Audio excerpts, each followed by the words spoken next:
morning, everybody. Welcome to the Successful Minds webinar series. And this is the third webinar in the series. Hope you're all feeling well today and that you're keeping nice and warm and that you're looking forward to hearing a little bit more new information about how you can create your own successful mind. So let's just briefly recap on where we've been on our journey so far. Our first webinar was all about the fundamentals of having successful thinking. And now, as each webinar progresses, we're looking at each of those fundamental principles in a little bit more detail. So last week, we looked at how to know what you want and how knowing your outcome and setting your goal is so important. Otherwise, your journey just gets really haphazard. You might go here and go there and go somewhere else with no real purpose. So we talked about how to write a really well-formed goal. And of course, in our fifth webinar, we're going to put that in your future timeline. So make sure that you've gone ahead and you've written your goal in a really compelling way, in the way that I showed you last week. So this week, we're moving on.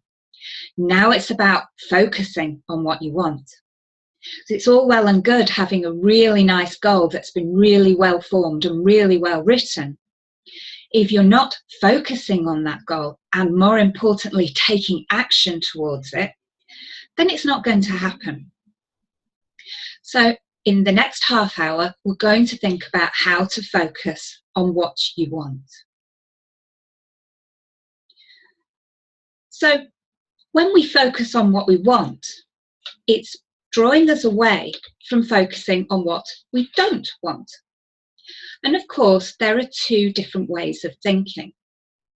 We can think towards something, or we can think away from something. And now let's have a look at a few themes that support that type of thinking. The first is empowerment. And we talked about this in detail during the last webinar.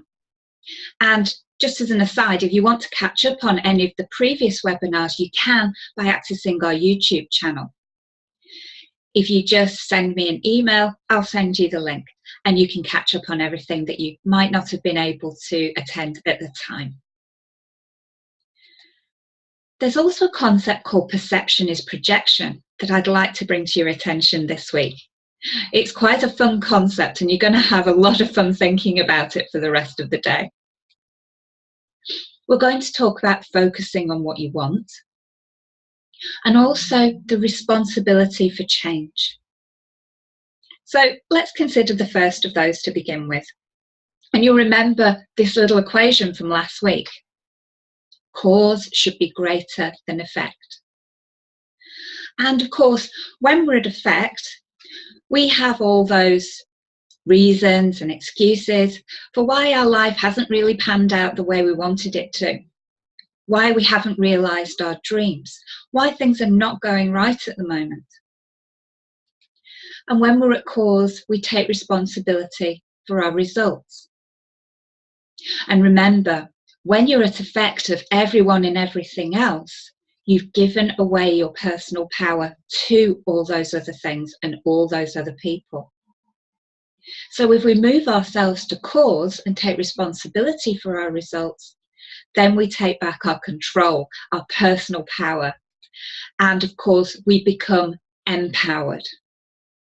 And that means whatever it means for you. Think about it. What does empowerment mean for you? It might mean being in total control of your life. It might mean energy. It might mean motivation. It might mean responsibility. And whatever it means for you is the right thing. What empowerment does is it enables us to produce our results. So again, think about that question. Which side are you really on? If you're really, really honest with yourself. And what is it, if you're at the effect side of the equation, that's holding you there? What needs to shift in order for you to move to cause? And let's be honest. What was the real reason for you not getting what you wanted? Let's be honest with ourselves and with each other. What's the real reason? And let's remember also that this isn't about beating yourself up or blaming yourself. It's just about taking responsibility. And when you get to cause and you take that responsibility, then you know that you can begin to control the way you respond to how your environment is changing, what's happening around you, and the actions of other people. You can't change the environment and you can't change what other people do. What you can change is how you respond to it. So let's think of this concept of perception is projection. It's a bit of a mind twister for 8 a.m. on a Tuesday morning, but I'm sure you'll be fine. Now, here's the deal. You can't notice something in somebody else that isn't you. Let's just think about that for a moment. You can't notice something in somebody else that isn't you. Think of the world around you as one of mirrors, and everything that you project out is reflected back on you. So you really do create your own world, your own concept of reality. And that's why we all have a different concept of reality, because we're all processing it differently. Now think of it in these terms. Every minute of every day, you're getting about 2 million bits per second of information hitting your neurology. And you process that so heavily within your psychology that at the end of your processing system, which is happening unconsciously, by the way, you've only got something in the order of 134 bits per second remaining. And we chunk that information. So the information is stored in 7 plus or minus 2 chunks, and that's all we can deal with at any one time. Now that is a massive amount of processing. I'm sure you'll agree. It's less than 0.1% of what was actually there outside of you in reality. So you really do heavily, heavily, heavily filter your environment. And so perception is projection. Because you've heavily filtered that information, everything that you notice outside of yourself has also been filtered. And so it's impossible for you to notice in someone else something that hasn't come directly from your processing and filtering system. And you can have a bit of fun with this today. So every time you see somebody and you look at them and you think, I don't really like that behavior that they're producing, just think to yourself, now I've noticed that behavior, so it must be within my neurology somewhere. When have I ever done that? And you can have a little chuckle to yourself. So in order to fully understand this filtering process and understand the way we process information and the way we begin to think, we can have a look at this little model of communication, which comes from the world of NLP. So outside of us, events happen. Events include people and activities and your whole environment that you find yourself in. And that's entering your neurology every second of every day. And it enters your neurology through your processing systems. So through visual processing, through auditory processing, through kinesthetic processing, which means your sense of feeling and touch, your olfactory processing, which is your smell, and your gustatory processing, which is your taste. So all of the time we're experiencing all of this information, it's pouring into our neurology in massive amounts, 2 million bits per second. And if you know anything about computing or computers, you'll know that that is an absolutely enormous amount of information. And it's way more than your conscious mind can process. So clearly this processing, this filtering process, is taking place at the unconscious level. You're not consciously aware of it. And your unconscious mind is a very powerful part of your mind. And there's nothing woo-woo or, something magical about your unconscious mind. It's very, very normal. It's just that part of your mind that you're not consciously aware of right now. It's the part of your mind that runs your body. So think about that for a moment. Your body is running itself as you sit here listening and looking comfortably in your chair, maybe with a hot cup of tea. Your conscious mind is aware of the seat and listening and looking. But your unconscious mind is doing a much bigger job. Your unconscious mind is regulating your breathing. It's having your heart pump all of the blood around your body. It's regulating your energy levels for the day. It's digesting your breakfast. It's keeping all of these things going. And it does this all of the time. Think about it, even when you're asleep, your body is still running and your unconscious mind is taking that role.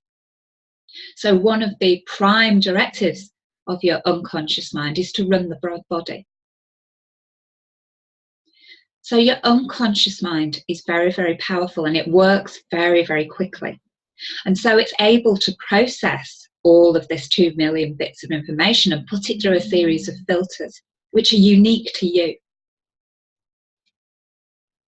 So some of that information, it deletes. Not important. Some of it distorts. So it'll alter it slightly so it better fits your personal model of the world. And some of it will generalize. So for example, when you're having an experience that you've had many times before and it's very similar to lots of other things you've done before, your unconscious mind doesn't see value in holding on to that information. It just batches it together with all the similar experiences that you've had at the same time. So in this way, deleting, distorting and generalizing, all of that 2 million bits per second of information is getting cut down and cut down and cut down and reduced and reduced and reduced, so that we can begin to consciously process what we're experiencing. So all of that goes into our neurology. And we're left with something in the order of 134 bits per second, chunked as 7 plus or minus 2 chunks of information. And with that, we form what we call an internal representation. That internal representation is how we represent what we're experiencing.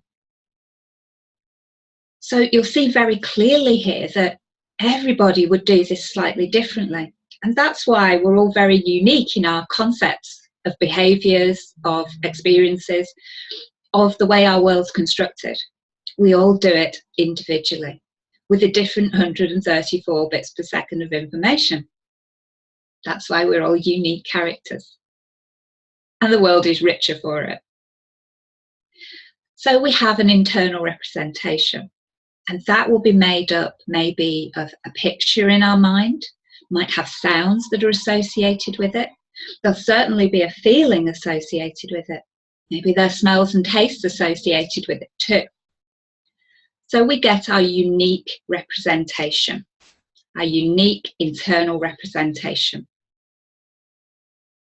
Now, that internal representation then produces what we call our state. And by state, I mean emotional state, a happy state, an energized state. Does that say?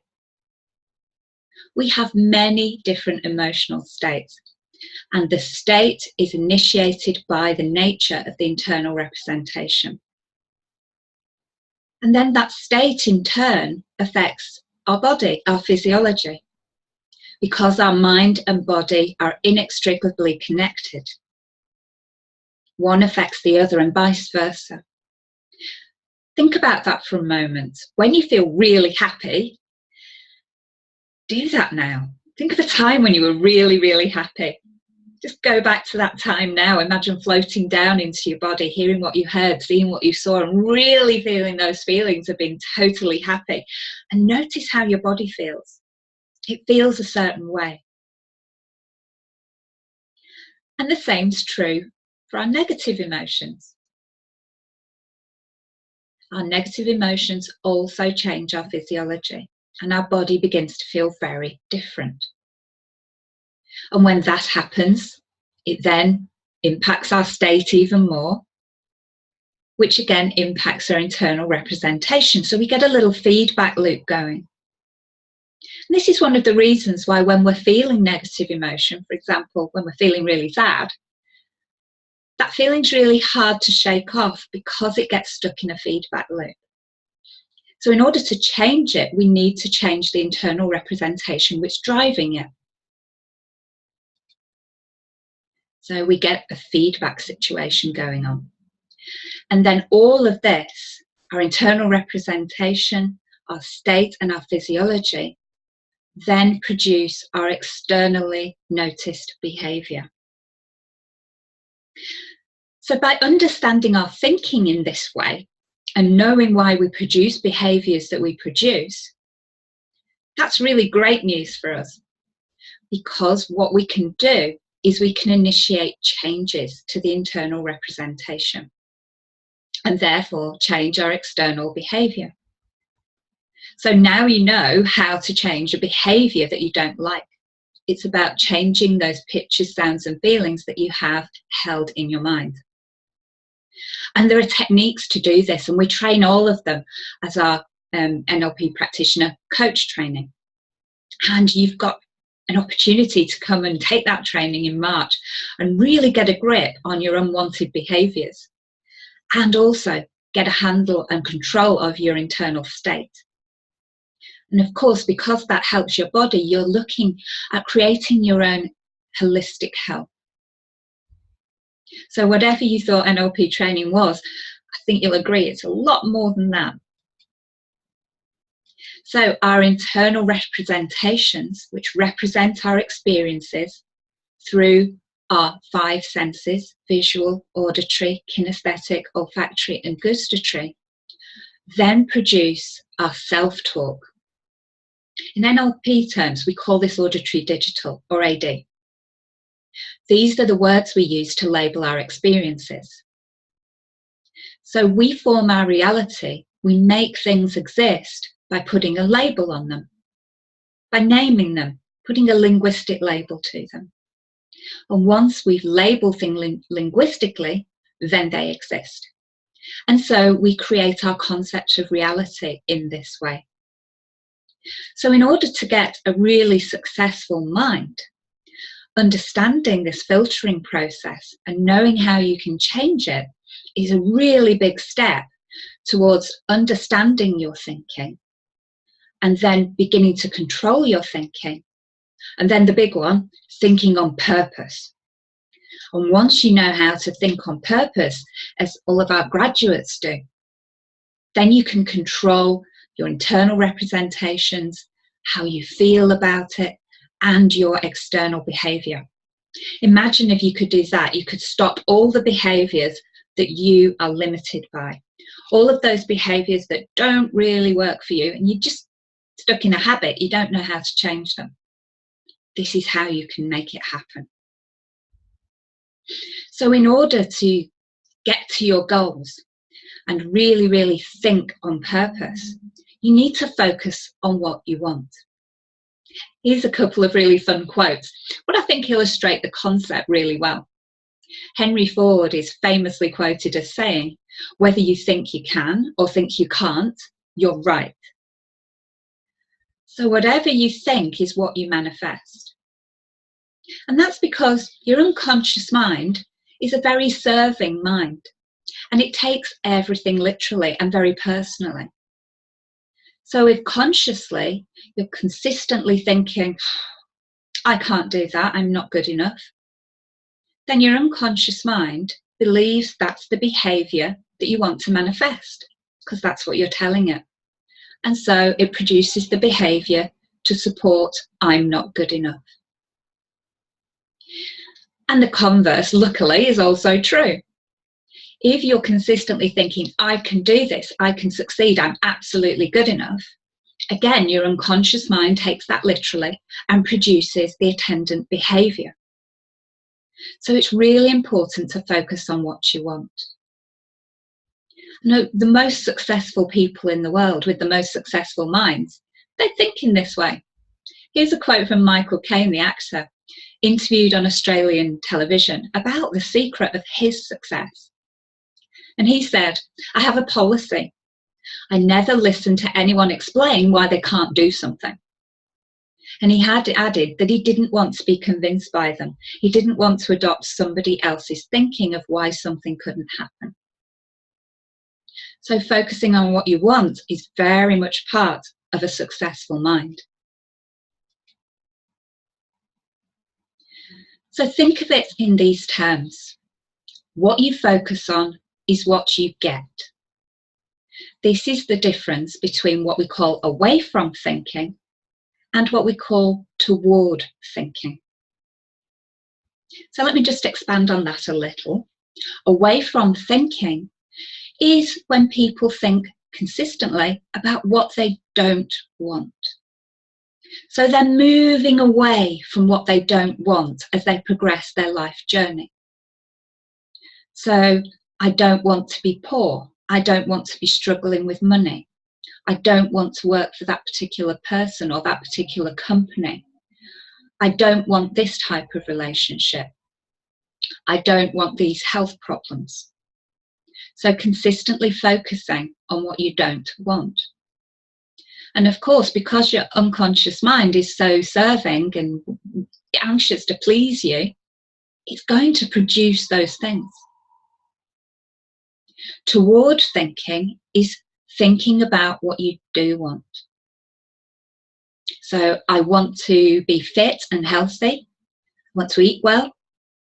I want to be really successful in my job. I want this particular job, or I want to work for myself. Maybe you want to create a whole new business very, very easily, which NLP training allows you to do. So what you focus on is what you get. Think of it this way, energy flows where your attention goes. So if your attention is consistently focused on what you don't want, that's where your life energy is going to. That's where your motivation is. And when we're motivated by what we don't want, we're actually motivated by fear. Fear of those things actually happening. And fear is a very, very big negative emotion. And once fear is trapped within your body, it can cause all sorts of health problems. Fear is not an emotion that helps us in any way. So being motivated by fear, and that's the only way you can get what you want in life, is actually quite a destructive way of manifesting your life. So if we focus on what we want and energy flows towards what we want, we're actually motivated by something very different. And it'll be unique to you what that thing is. It might be, I'm motivated by getting determined or excited, or I'm motivated by a flow of energy. Where are you getting your motivation from? Just think about that. Are you motivated by the fear of all the things you don't want happening? Or are you motivated by the massive excitement of actually getting what you want? It's important we assume responsibility, so being at cause for our results. Once you assume your responsibility, then you get your personal power, and that's really important. I want all of you to be really strongly empowered. Leave the reasons and excuses behind. Notice them.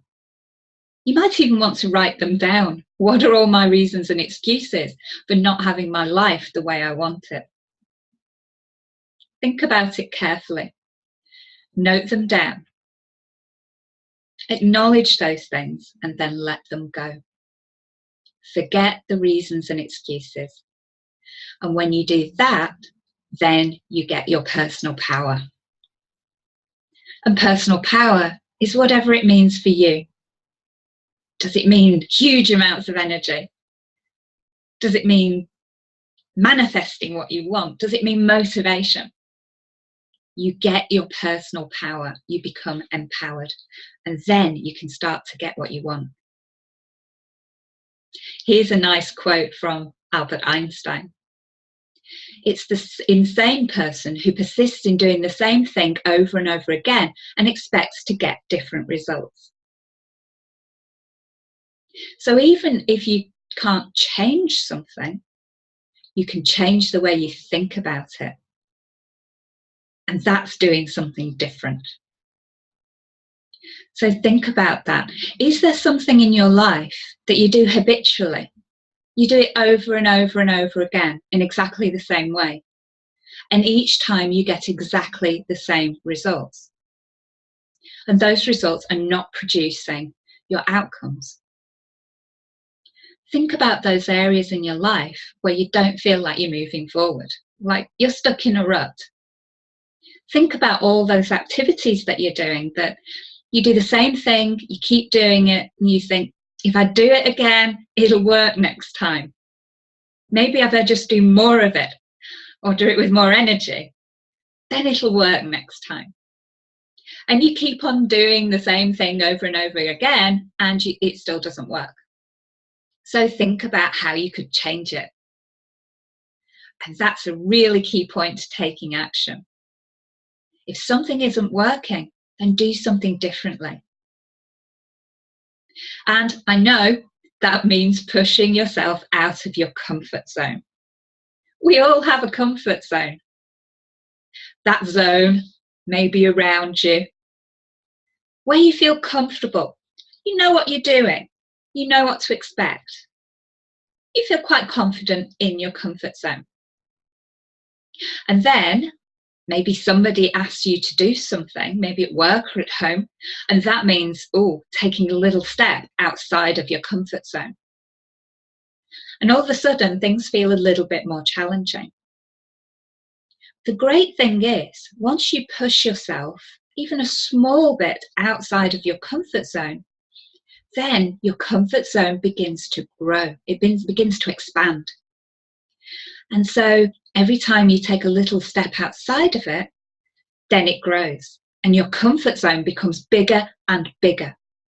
And that means you get confident and motivated and believe in yourself in so many more situations than you did before.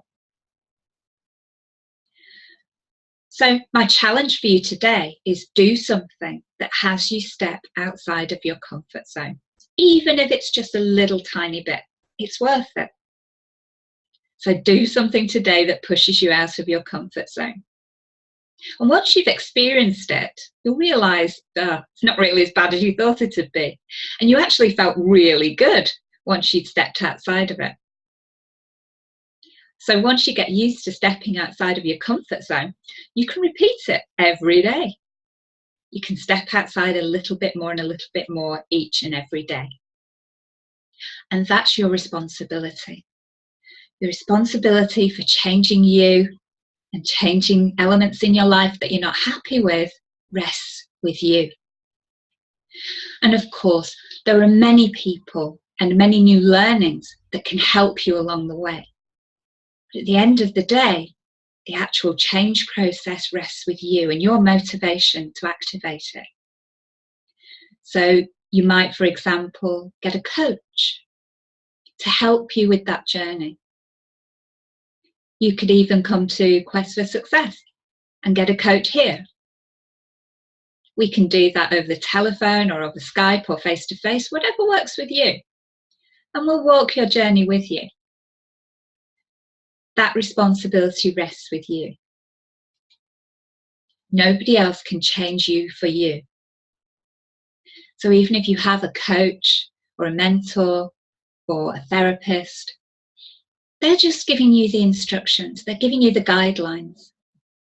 And it's up to you to follow those instructions so that you can go ahead and change what you want to change.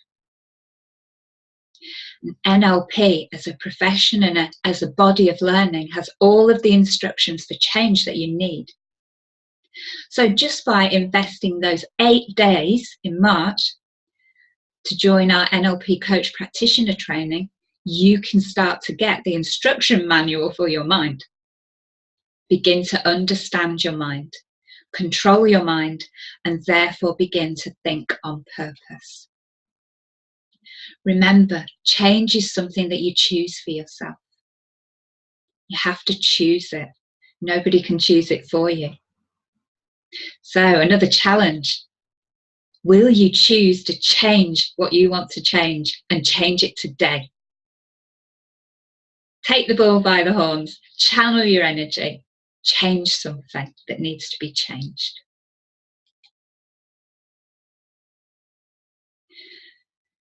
As always, I'm very open to you contacting me if you'd like to discuss anything we've discussed today in more detail. We have a landline 0845 467 3039 or a mobile number 07722 007 204. Or you can drop me an email, christine@qfscoaching.co.uk.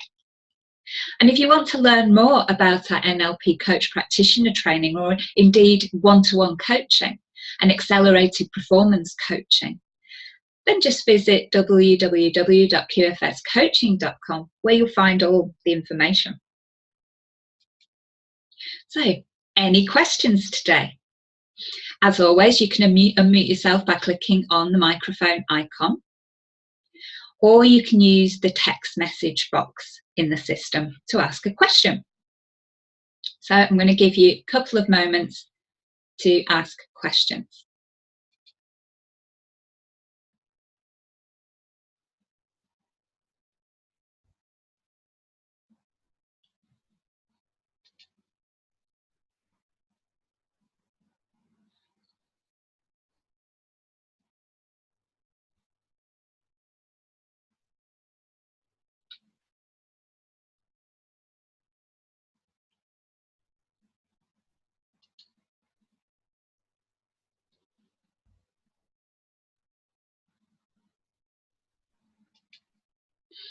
Okay, I'm not hearing anybody, so I'm going to assume there's no questions today.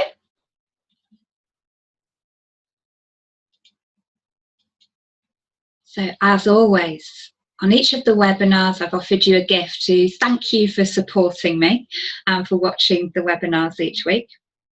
And so here's this week's gift. So this week I have 3 opportunities for accelerated performance coaching sessions. And these are normally reassuringly expensive. So I have 3 hour-long accelerated performance coaching sessions on offer to the first 3 people who get in touch on either telephone or email after the webinar. And I'm offering that particular package for just £60 per session. So if anybody would like to really start to get a grip of their performance and really accelerate their journey forward and to get rid of all of their limiting beliefs and negative emotions about why they haven't got what they want in their lives, get in touch, and it would be a really, really, really good to hear from you. So that concludes this week's webinar. Next week, same time, 8 AM Tuesday morning. And I hope you have a really great day. Keep warm and keep those energies up and step outside your comfort zone. Change what you need to change. Thanks for listening, and I'll see you next week. Bye-bye.